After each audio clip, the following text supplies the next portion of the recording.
And I always come back to, I feel like your biggest job maybe is to hire the right people, because the people you hire is the company you build. So the first 10 people, that's the company. Yeah. I mean, you can talk about the culture, values and stuff, but if you hire three people that doesn't suit your vision, it's never going to work anyway, probably. So has Yeah. hiring been the thing you're like spending a lot of time on and are not sure about, or have you found hiring to be easier than you thought, or how has that recruiting looked on your end?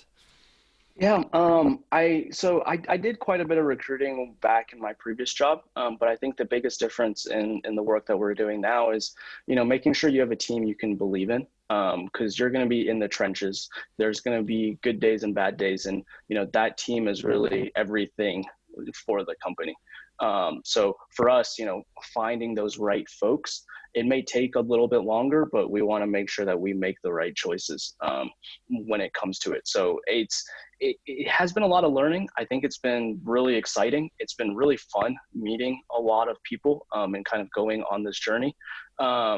But yeah, I think when it comes down to it, we just want to find people who can get the job done, but that we can put our faith behind, and they can put our faith behind in us.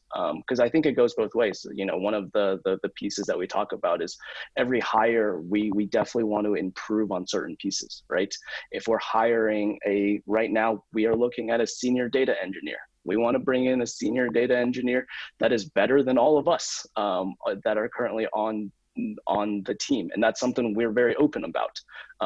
We expect people to come into our teams and be better than what we can do day one, and they have that expertise. So finding that, I think, is different. In many organizations, you hire to replace an actual role, and I had a different perspective when I was hiring for a previous company, but in this situation, we're really looking for the right team players. So basically you want to average up for every hire, right? Yeah, So but that's so absolutely. incredibly hard, right?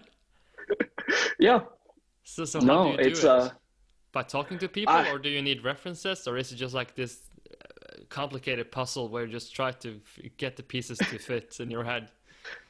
No, I mean, I think step one is being very honest about what we're good at and what we're not good at. I think, is you can be very cavalier, and, I think back in college, kind of growing up, I've had confidence in myself, right? I felt like I can learn things. I felt like I can do things by myself.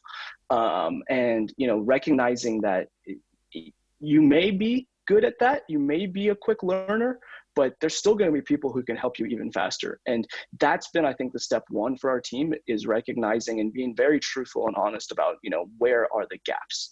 And, from there, meeting people, you don't necessarily have to, references are great, but it really, is first recognizing where the failures are, and being truthful about it. And then everything else kind of fits in from there.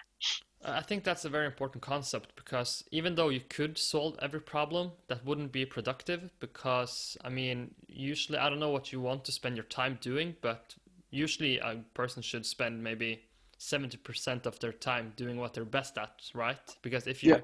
you are solving every problem, even though you can, it's not very good for the company. How's that like? How's your schedule evolved during these last years? Do you feel like you're getting closer to a normal week where you feel super productive, or do you still feel that some days you're doing so much different problem sets that maybe you could have outsourced to better people in the team? It comes and goes. I think that's the narrative of startups. Some weeks are great, some weeks are bad.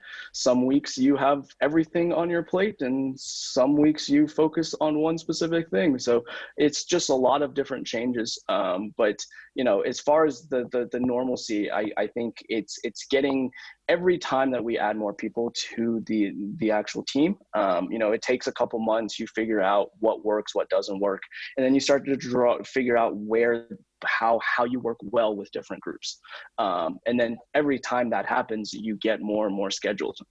For example, I know, when it comes to certain pieces of the tech, I don't need to be involved in. I don't need to be involved in the conversation. I don't need to be, I don't approve anything. I don't write any of it. And we can have that straight, team I guess split essentially. But it takes some time. But you're constantly juggling. I think it changes every week because everyone's growing, everyone's being able to take on more, and we're all trying to figure out which pieces fit in the best.